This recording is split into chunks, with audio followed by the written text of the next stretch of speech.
It's whatever started in the beginning, led up to the trip to Kenya, which is going to break out to the rest of Africa.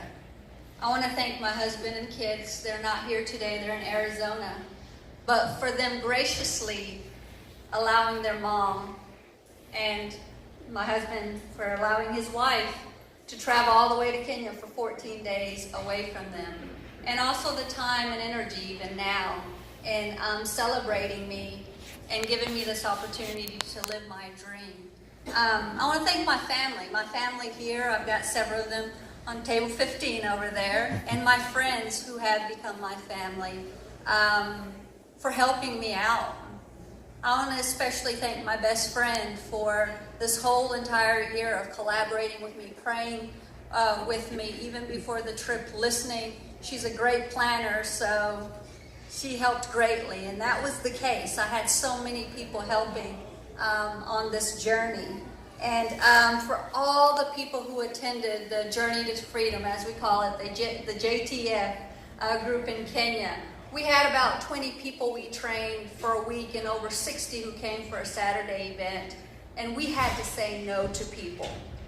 So many more are waiting for the next time that we go. So I thank you for today and for what you are going to give in the future, because there's so many people who need and want, and they'll get that chance. For also Alice Mbogwa and also Dr. Kamau, who are Kenyans who live here in Nashville, who are actually in Africa right now doing work, who have helped greatly with the planning, but also with the translation of the book. And also for my brother Andrew, who's an awesome photographer, has taken lots of pictures in Kenya. And so his picture is actually going to be on the book. And for him, he actually got to attend the meeting we had in Kenya. And while he was there, he found the love of his life. So, if you want to go to Kenya and find the love of your life, join Scott and I next year, because we watched the whole thing. It was like watching a TV show every night, sitting in a corner. We're like, they're going to get married, for sure. It's an early announcement, but they're getting married. And I guess Scott's going to be doing a wedding soon. Cornell. And Stephanie. This is amazing. I can sit here and I've got like 2 minutes. I know how people feel looking at that clock now. But there's so many different things that happen. So even where Cornell and Stephanie met, 10 years before we went, is the exact place I planned for us to go. It's the conference center where we met. I had no idea. I'd never met Stephanie. I didn't know the story. 10 years later, we were at the exact place where they first met and where this basically started in Kenya. God was all over this, and he still is all over this. Stacy Lanier, what can I say? Because of you, it set that ball rolling. Those domino effects happened, which brings me to Scott and his team. If you have never been with Scott and his team for even a moment, you better do it. Just do it. Just go to wherever they work and just stand there. You will feel the presence of God, because that is what I have felt ever since the day that I met them. So I thank Scott and his team, and all this, me standing here is because of them and Scott's story and his ability to go through what he had to go through, but come out on the other end wanting to make a difference, not only for himself, but globally for the rest of the world, for everybody that he can reach. I was born to a missionary from Arkansas, Caucasian man, and a Kenyan woman. So I'm half Kenyan and I'm half American. From the day I was born, God had a plan for me to bring two worlds together. And anybody can say that's not true. I'm telling you, there's so many things that have happened that I know. And the day I met Scott, the pieces to my life came together. And it all made sense. All these little things I had done throughout my life came all together that day. And I have no doubt about it. And what I have learned, and my best friend taught me this, is there are billboard signs, and there's like little small signs. The little small signs are, you know those days you're having a rough day, and you go to a Kroger or somewhere, and there's a parking place right there in front of Kroger? To me, those are small signs, but God's like, I got you, Anna. But there's also some big billboard signs, and I can tell you that about 3.5 weeks before I heard from Stacy connecting me with Scott, I was yelling and screaming. Yes, I was yelling and screaming in the shower. I don't know if that's a woman thing or what it is, but I was crying my tears out, asking God, because I have always wanted to go back to Kenya and do something, and I was feeling helpless and hopeless that it would never take place. And not long after that, the ball started rolling.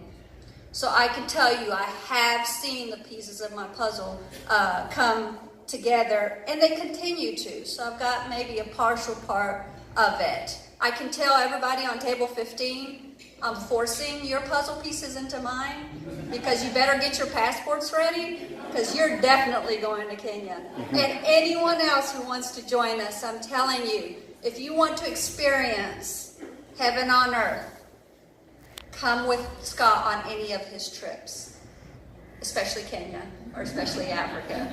You will find the happiest people in the world. I know sometimes we see a lot of the sad commercials and all that, and yeah, there's suffering, but those suffering people are the happiest people in the world. And if you want to enjoy that joy, please come with us. There's a lot of things going on in Kenya right now, from addiction to depression to a lot of bombings have taken place in that side of the world. So a lot of trauma, and so many, just like in this part of the world, there's a lot of trauma. But we think we lack resources in this country. The reality is they lack resources. But the one thing about Journey to Freedom, and one of my expertise is in multicultural counseling and development, is that we lack culturally appropriate programs. And the fascinating thing about Journey to Freedom, it doesn't matter where you go in the world. It applies. And so we've got something that we can share with the world. So why don't we share it? And I'm going to end with this. Some people ask, why would I do this for free? I'm getting more out of doing this on a daily basis than anything I have ever done in my life. Because today I stand before you because God is a promise keeper. He has kept his promise to me all my life, and this is an example of what happens with God. And I see those small signs, but I see those billboard signs everywhere. And my time is up. I'm sorry, Heather, you can get me tomorrow. But we recently moved to Arizona, and we visited 3 churches trying to find a church home. The first church I visited, the preacher was a missionary from Tanzania, right next to Kenya. I'm like, oh, this is exciting. We're like, oh, but we need to visit other churches. The second church we visited, the preacher is a missionary kid from North Africa and Liberia, and went to Malawi, which is in the southern part of Africa, with his family later on. And he's, it's going to these sermons and hearing them, and this is what they're talking about. They're talking about Africa. We're like, okay, this is the place I need to be, because he's going to take me to Africa again. We decided, okay, we need to visit a third church, because you got to make sure, right? Walk into that building. It could have been any of the maps in the world. Right close to the door is a huge map of Africa. And then I'm like, okay, God, those are billboard signs. It doesn't matter where I step into a church. What you're saying to me is, Anna, you're going to end up in Africa. And I truly believe that. So what I am asking is that when you see those small signs, even today, or those billboard signs, don't ignore them, because they are there for a reason. And I know I have to do this. I have to do this. There's no choice for me. Because I'm going to tell you what I told Peter when he asked me the first day we met. He was like, Anna, are you sure you want to do this? And And I'm going to tell you in just a different way, and I'm done.